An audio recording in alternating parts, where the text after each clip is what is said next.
السلام علیکم ورحمۃ اللہ وبرکاتہ۔ پروگرام ہدایت الامہ کے ساتھ راجہ انصار حاضر خدمت ہے۔ آج ہمارا موضوع ہے اعمال کا دار و مدار نیت پر ہونے کا دوسرا حصہ، یعنی پارٹ 2۔ ارشاد باری تعالیٰ ہے، اعوذ باللہ من الشیطان الرجیم، ربکم اعلم بما فی نفوسکم ان تکونوا صالحین فإنہ کان للأوابین غفورا۔ سورہ بنی اسرائیل آیت نمبر 25۔ تمہارا رب ان باتوں سے خوب آگاہ ہے جو تمہارے دلوں میں ہیں۔ اگر تم نیک سیرت ہو جاؤ تو بے شک وہ اللہ اپنی طرف رجوع کرنے والوں کو بہت بخشنے والا ہے۔ بات ہمارے نیت کی ہو رہی تھی، تو پہلے پروگرام میں ہم نے قرآن پاک کی آیات کا حوالہ دیا تھا، اس پر تھوڑی سی روشنی ڈالی تھی۔ آج ایک آیت کے علاوہ کچھ حدیث مبارکہ ہوں گی کہ ہمارے دلوں میں کیا چھپا ہے۔ ہم کوئی بھی کام کرتے ہیں وہ اللہ کی رضا کے لیے کریں گے تو اس کا اجر ملے گا، اور دکھاوے کے لیے، ریاکاری میں اور دنیا والوں کے لیے کریں گے، اپنے نام کے لیے کریں گے تو اس کی گرفت ہوگی۔ اس کا تعین دوسرا آدمی نہیں کر سکتا۔ ہمارے دل کے اندر لاکھوں پردے ہیں، ان کو فقط اللہ کی ذات جانتی ہے۔ البتہ اولیاء اور صالحین سے اور عام زندگی میں تھوڑا بہت ہم یہ دیکھتے ہیں کہ جب ہم کام کو دل سے کرتے ہیں دوسرے پہ اثر کرتا ہے، یعنی اس کے اثرات دوسرے پہ پازیٹیو ہوتے ہیں، لیکن یہ حتمی نہیں ہے، ایک خیال ہے، اندازہ ہے۔ ہمارے دلوں کی کیفیت کیا تھی، جو بھی نیک اعمال ہم نے جمع کیے، ان کی اصل نیت کیا تھی ہماری، یہ فقط اللہ کی ذات جانتی ہے۔ اس کے ایک ایک لمحے کا وہ کل قیامت کو ہمارے سامنے، ہمارے اعضاء کے سامنے اور ساری کائنات کے سامنے وہ خود ہمیں بتا دے گا کیا ہے۔ وہاں جا کے جب نامہ اعمال تولا جائے گا، فیصلہ ہوگا۔ حدیث مبارکہ ہے، ان عمر بن خطاب رضی اللہ تعالیٰ عنہ ان رسول اللہ صلی اللہ علیہ وسلم قال الاعمال بالنیہ ولکل امر ما نوى فمن كانت هجرته الى الله ورسوله فهجرته الى الله ورسوله ومن كانت هجرته للدنيا يصيبها امرأة يتزوجها فهجرته الى ما هاجر اليه۔ یہ حدیث متفق علیہ ہے۔ حضرت عمر بن خطاب رضی اللہ تعالیٰ عنہ راوی ہیں کہ بے شک رسول اللہ صلی اللہ علیہ وسلم نے فرمایا، اعمال کا دار و مدار نیت پر ہے، اور ہر شخص کے لیے وہی ہے جس کی اس نے نیت کی۔ لہٰذا جس کی ہجرت اللہ تعالیٰ اور اس کے رسول کی طرف ہے تو اس کی ہجرت اللہ، اس کے رسول کے لیے ہی شمار ہوگی، اور جس کی ہجرت دنیا حاصل کرنے یا کسی عورت سے نکاح کرنے کے لیے، شادی کرنے کے لیے ہوئی تو اس کی ہجرت اسی کے لیے ہے جس کی طرف اس نے ہجرت کی۔ یہ ہمیں ایک مثال دے کر سمجھایا گیا ہے کہ ہم کوئی بھی کام کرتے ہیں، مثلا ہم نے تجارت کی،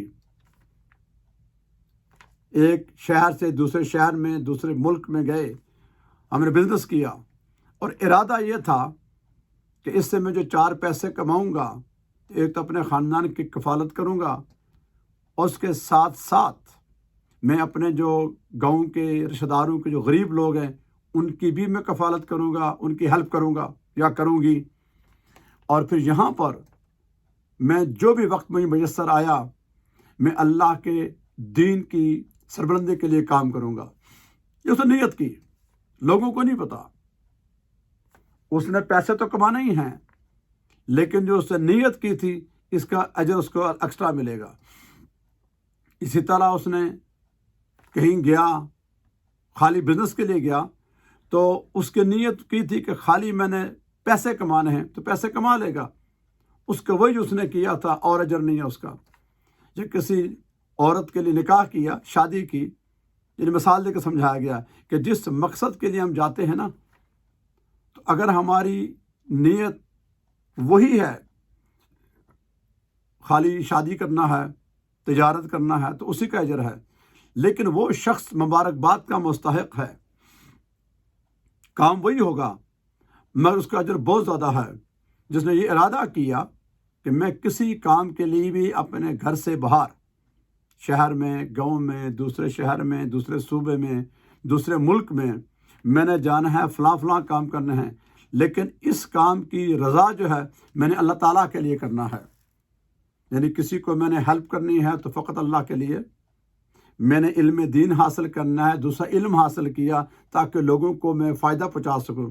جیسے آج کے زمانے میں کوئی ڈاکٹر ہے، اٹارنی ہے، سی پی اے ہے، آئی ٹی انجینئر ہے، سی پی اے ہے وغیرہ، جتنے جو ڈگریز لیتے ہیں نا، تو یہ نہ سمجھے کہ یہ پڑھنا ہمارا گناہ ہے. یہ ہم اپنی جاب کے لیے کرتے ہیں.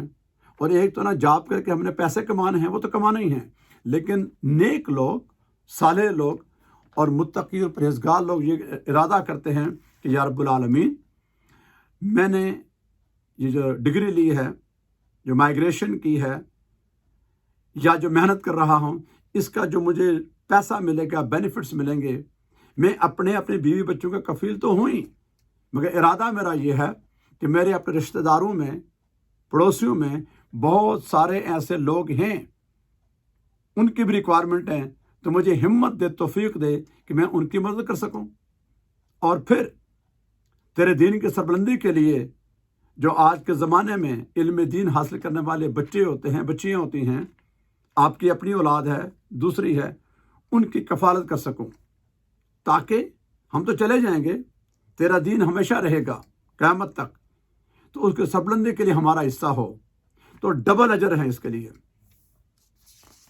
آگے ایک اور حدیث ہے، ان ابی ہریرہ رضی اللہ عنہ عبد الرحمن بن صخر قال قال رسول اللہ صلی اللہ علیہ وآلہ وسلم ان اللہ لا ينظر الى اجسادکم ولا الى صورکم ولكن ينظر الى قلوبکم.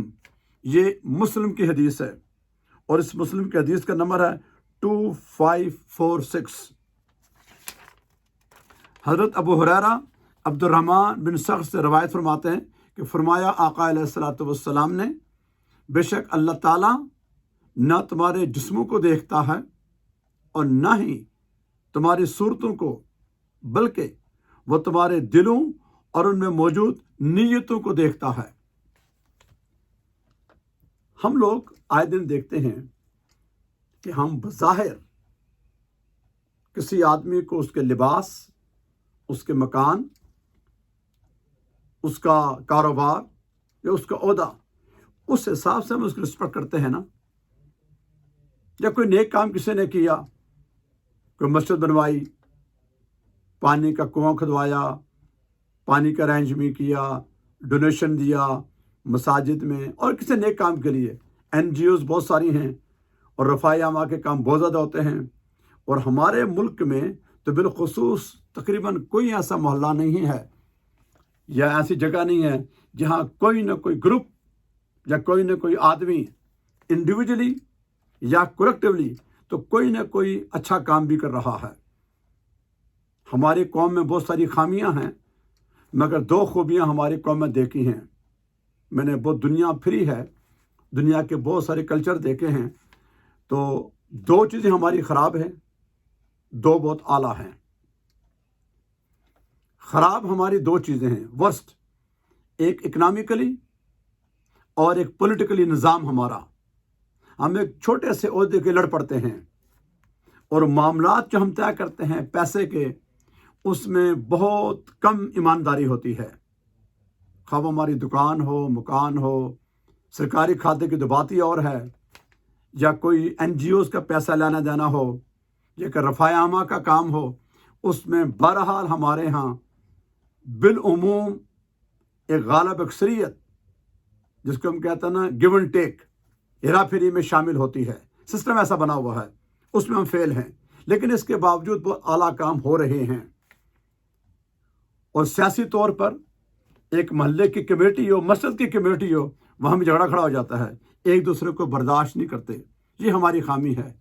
خوبی ہماری قوم میں یہ ہے، دنیا کی جو چند اعلیٰ قومیں ہیں ان میں سے ہم ایک ہیں، کہ ہمارے یہاں لاکھ اختلاف ہوں، لاکھ بے ایمانی ہو، لاکھ دشمنی ہو، اگر کوئی آدمی بیمار ہو جائے یا کسی کی ڈیتھ ہو جائے تو ہم کسی نہ کسی حد تک، سارے تو کہیں نہیں ہوتے لیکن میجورٹی میں لوگ بہرحال اس کا خیال رکھتے ہیں، اس کی ہیلپ کرتے ہیں، اس کے دکھ درد میں شامل ہوتے ہیں۔ یہ ایک اچھی بات ہے۔ اس حوالے سے کہ ہمارے سامنے یہ ہوتا ہے نا، فلاں بندے نے اتنا پیسہ ڈونیٹ کیا، اچھی بات ہے، لوگ زاری کو دیکھیں گے، یا کوئی بڑے عہدے پر ہے، کوئی مالدار آدمی ہے، بڑا نام ہے اس کا، یقیناً ایسا ہی ہے، لیکن اللہ کے ایسا نہیں ہے۔ اس دنیا میں ہے، اللہ کے یہاں یہ ہے کہ نہیں، آپ کی صورت کو بھی اللہ نے بنائی ہے، اور یاد رکھیے جتنی بھی صورتیں اللہ نے انسانوں کی بنائی ہیں تمام کے تمام خوبصورت لوگ ہیں۔ یہ کبھی نہ ہم کہا کریں کسی کو کہ یہ خوبصورت نہیں ہے، کیوں؟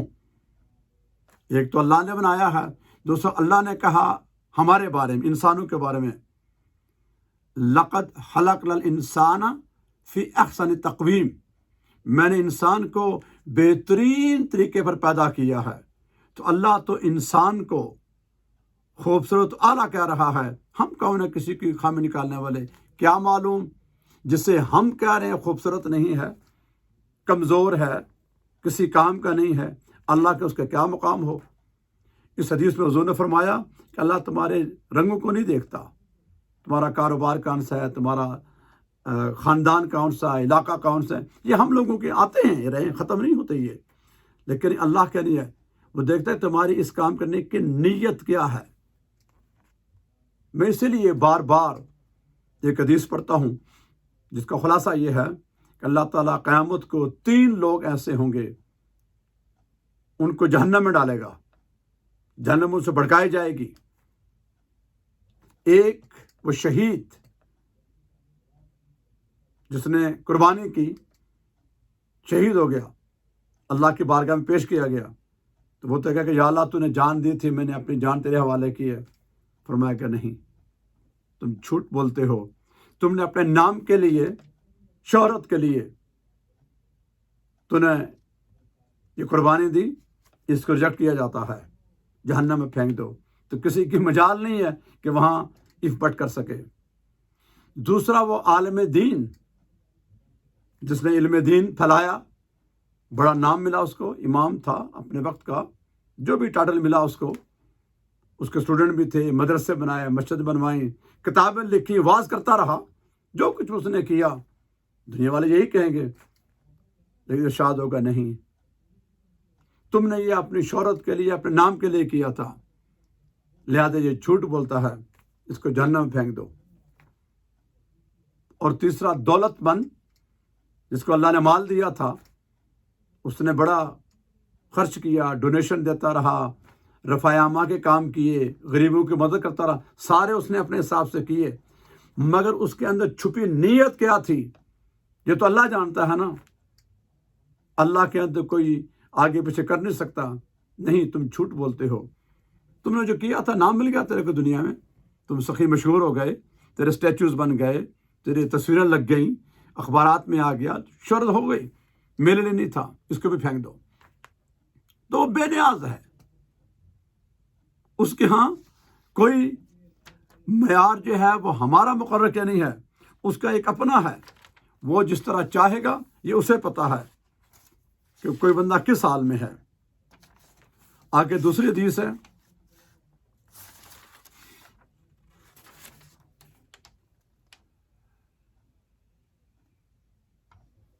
ان عبداللہ بن مسعود رضی اللہ تعالیٰ عنہ قال سمعت نبیکم صلی اللہ علیہ وسلم یقول من جعل حموم ہما واحدا ہم آخرتا کفاہ اللہ ہم دنیا ہو ومن تشعبت بین حموم فی احوال الدنیا لم یبال اللہ فی اہی اور دیہات کا حلق۔ یہ ابن ماجہ اور حاکم اور بہقی کی حدیث ہے۔ اور ابن ماجہ کا جو نمبر ہے 257 اور حاکم کا نمبر ہے 7937 اور بہقی کا نمبر ہے 10340۔ حضرت عبداللہ بن مسعود بیان فرماتے ہیں کہ انہوں نے آقا علیہ الصلاۃ والسلام کو یہ فرماتے ہوئے سنا کہ جو شخص دنیا کے تمام غموں کو چھوڑ کر، یہ بڑی اہم حدیث ہے اور اس سے ہم اگر سمجھ جائیں تو ہمارے سارے کام آسان ہو جائیں گے۔ آقا نے فرمایا کہ جو شخص دنیا کے تمام غم، جو دنیا کے ہمارے غم ہوتے ہیں نا، آپ آتے ہیں، ہم کرتے ہیں، سارے ہم اس کا شکار ہیں۔ یہ نہ کہ آپ ہم سارے ہی ہیں، ہم بلکہ زیادہ ہوتے ہیں۔ ہمیں فکر ہوتی ہے بچوں کی، بیوی کی، مکانات کی، لین دین کی، اور خاص کر کے قرضہ ہو، بچوں کی شادیاں ہیں، اور یہ سارے معاملات ہمیں دنیا میں معاملات میں الجھایا رہتا ہے۔ ہمارا یہ نہیں ہوا، یہ وہ نہیں ہوا، سوسائٹی میں ہمارا مقام کیا ہے، فلان لوگ کیا کہیں گے، یہ ساری باتیں آتی ہیں۔ یہ دنیا کا غم ہے۔ فرمایا کہ صرف ایک آخرت کا غم پال لیتا ہے تو اللہ تعالیٰ اس کی تمام دنیاوی غموں کے مداوع کے لیے کافی ہوتا ہے۔ اور جو کوئی آخرت فکر چھوڑ کر طرح طرح کے دنیاوی غموں میں مبتلا ہوتا ہے تو اللہ تعالیٰ اس کی کوئی پرواہ نہیں کرتا اور کسی طرح وہ ہلاک ہو جائے۔ ہمیں آقا علیہ الصلوۃ والسلام نے یہ گارنٹی دی ہے، یعنی خلاصہ اس کا یہ ہے آسان زبان میں، کہ ہم اگر دنیاوی غم تو رہیں گے، ان کو سائڈ پہ کریں، پہلے ہم آخرت کا غم لے آئیں۔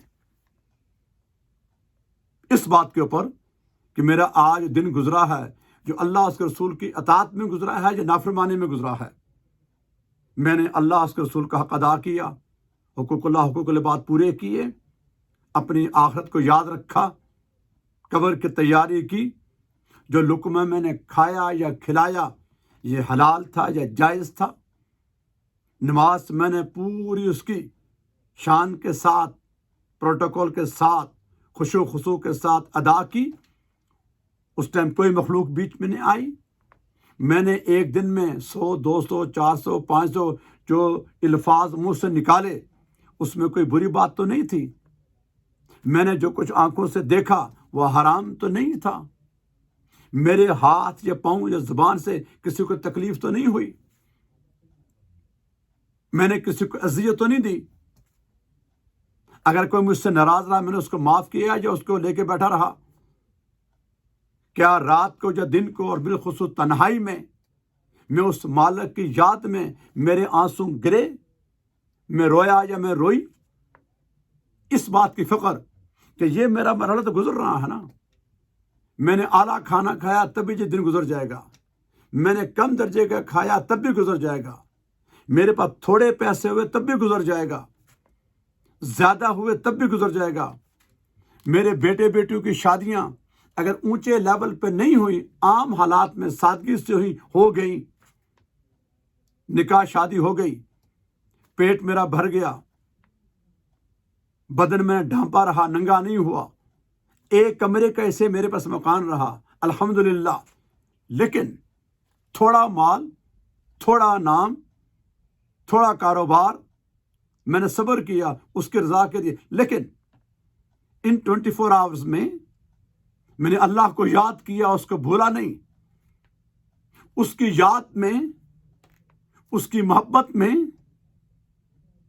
کہ وہ ناراض نہ ہو جائے، راضی رہے، اس سے اس بات کا ڈر، میرا مالک ہے، مجھ سے ناراض نہ ہو جائے، میں خطا کار ہوں تو میں روتی ہوں، اور میں قیام رکوع سجود میں رہا، ضروری گفتگو کے بعد اس زبان سے اس کے لیے تسبیحات پڑھی ہیں، اس کو یاد کیا ہے، اس کے محبوب جو ہمارے آقا ہیں، جن کی بدولت یہ ساری نعمتیں ہمیں ملی ہیں، جو شافع معشر ہیں، ان پر میں نے درود و سلام پڑھا، ان کا ذکر کیا، اللہ کی کتاب کو کھولا، وہ جو اس کے ہمارے لیے احکام ہیں، خطوط ہیں، میں نے پڑھے، عمل کیا، دوسروں کو اچھی بات کہی، اور اس بات کے لیے میں تیار رہا یا تیار رہی کہ میں نے ضرور اور بالضرور جس سفر میں ہوں آخر میری منزل اس کے ساتھ ملاقات ہے۔ 24 گھنٹوں میں سے ایک تو نا ضروری میں نے 4-6 گھنٹے سونا بھی ہے، باتھ روم جانا ہے، وضو کرنا ہے، کھانا کھانا ہے، پکانا ہے، کام کاج بھی کرنا ہے. یہ 8 10 12 13 گھنٹے نکل گئے. اس کے بعد جو میرے پاس 2-4 گھنٹے 5 گھنٹے رہے، دن تو گزر جانا، رکتا تو نہیں ہے. اس میں سے کتنے گھنٹے کتنے منٹ میں نے اس کے لیے نکالے آخرت کی فکر میں. چونکہ جن گھروں میں ہم رہ رہے ہیں یہ ہمارے تو ہے نہیں نا، یہ تو کسی اور کے ہیں. ہمارا گھر آخرت میں وہ ہے جس کو قبر کہتے ہیں، ابتدا وہاں سے ہے. پھر جانے کے بعد لوٹ کر نہیں آئیں گے. اگر ہم غریب ہیں تو امیر ہو سکتے ہیں، پیسے کم میں زیادہ ہو جائیں گے، بیمار ہیں شفایاب بھی ہو جائیں گے، مشہور نہیں ہیں، گمنام ہیں، تب بھی 4-6 بندے ہمیں جاننے والے ہوتے ہیں. ویسے مشہور نہ ہو تو اچھی بات ہے، لیکن میرا آخرت کا سفر ضرور ہونا ہے اور پلٹ کر نہیں آنا. اس کے لیے میں نے کتنے گھنٹے کتنے منٹ کتنے سیکنڈ نکالے ہیں، یہ مومن کی نشانی ہے. جب بندہ اس کی فکر میں رہتا ہے، اس کے لیے جستجو کرتا ہے، جو اس کی کوشش ہے، جتنی اس کی صلاحیت ہے، تو اللہ تبارک و تعالی وہ تو عالم غیب شہادہ ہے، اس کو تو پتا ہے. شاید وہ تھوڑا دیر آپ کا امتحان لے، لیکن بالآخر وہ ہمیں رسوا نہیں کرے گا. اللہ کا یہ وعدہ ہے. میں اور آپ اگر ہمارا ایمان اتنا مضبوط ہو جائے، مشکل ہے، آسان نہیں ہے، لیکن اگر ہم اس بات کا ارادہ کر لیں کہ ہم اس دنیا کے معاملات چلتے رہتے ہیں، رکتے نہیں ہیں، کم ہوں یا زیادہ ہوں ان کو منیمائز کر دیں، اور ہماری زیادہ توجہ، ہماری توجہ کا جو مرکز اس کی یاد میں ہو، چونکہ وہ ہمیشہ سے ہمیشہ رہے گا، تو اس بات کی گارنٹی ہے وہ کبھی ہمیں رسوا نہیں ہونے دے گا. کیوں؟ کہ وہ مسبب الاسباب ہے. سارے اسباب اسی کے پیدا کیے ہیں. وہ کس طرح ہمیں کامیاب کرے گا، ہیلپ کرے گا، وہ جانتا ہے. وہ ہر چیز پر قادر مطلق ہے. اس لیے کہ ہمارے اندر کے جو دل کی کیفیت ہے، باقی سارا کچھ اور کام کاج کے لیے ہے، مگر اس دل میں اس کی محبت ہو، اس کی یاد ہو، اس کی تڑپ ہو، باقی چیزیں آنی جانی ہیں جن کے لیے ہم دن رات لگے ہوتے ہیں. آپ اپنے گھر میں آج اپنے گھر میں بیٹھے ہیں، آپ کے پاس کھانا پینا رہنا سارا ہے، سب خوش ہیں. ایمانداری سے آپ کو اپنے دادے کا نام تو پتا ہے، دادے کے دادے کا نام کسی کو نہیں پتا ہوگا. اس کے دادے کا تو پتہ ہی نہیں کون تھا، کہاں سے ہم آئے. ہم انہی کی نسل میں سے آئے ہیں نا. اس کی قبر کہاں پر ہے، کوئی کسی کو یاد کرتا ہے؟ نہیں کرتا.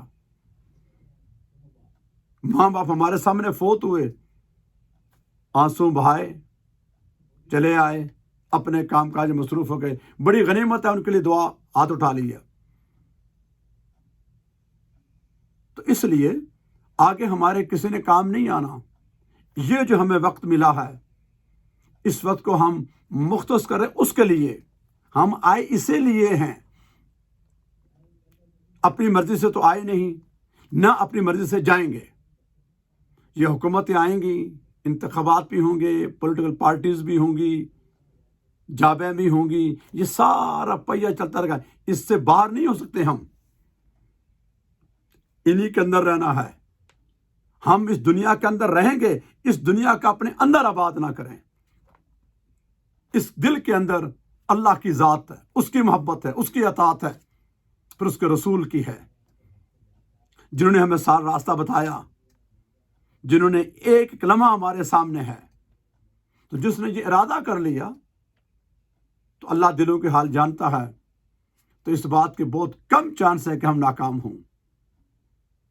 آئیے میں اور آپ عہد کرتے ہیں اور اللہ تعالیٰ سے دعا کرتے ہیں کہ یا رب العالمین، جو زندگی تیری امانت ہے، سب کچھ تیرا ہے، ہمارے دل میں ہمارے نیتوں کو اتنا صاف کر دے، اتنا صاف کر دے کہ ہمارا ہر کام تیرے لیے ہو. رزق ہمیں اتنا دے کہ ہمارے اوپر کسی کا قرض نہ ہو اور تیرے راستے میں اتنا خرچ کریں کہ تو راضی ہو جائے، ہم کسی کے محتاج نہ ہوں، اور جو ہم کام کریں وہ تیرے محبوب کے بتائے ہوئے طریقے کا ہو، راستے کا ہو، جس طرح انہوں نے کیا ان کو فالو کریں، تاکہ اس میں تیری رضا ہے۔ ہم تو نابینا تھے، اندھے اور بہرے تھے، انہوں نے ہمیں راستہ بتایا، تو ان کا صدقہ ہے کہ ہماری منزل ایسی ہو کہ چلتے چلتے جب ہم تیری بارگاہ میں حاضر ہوں تو ہمارا حساب نہ لے، تم مسکرا کر جو تیری شان کے لائق ہے ہم سے راضی ہو جا، ہمارے گناہوں کو مٹا دے اور بخش دے ہمیں، ہمارے والدین کو، ہمارے آبا اجداد کو، ہماری اولادوں کو، ہمارے مردوں کو، ہماری عورتوں کو، ہمارے بچوں کو، اور سب کو۔ تیرے علاوہ کوئی بخشنے والا نہیں، تیرے علاوہ کوئی الہ نہیں، تیرے علاوہ کوئی معبود نہیں، تیرے اذن کے بعد کوئی کچھ نہیں کر سکتا، اور ہمارے نیتوں کا مالک تو ہے، نیتوں کے حال تو ہی جانتا ہے، ہماری نیتیں مخلص کر دے۔ اللہ تعالیٰ میری اور آپ کا حال قبول کرے۔ وما علینا الا البلاغ المبین۔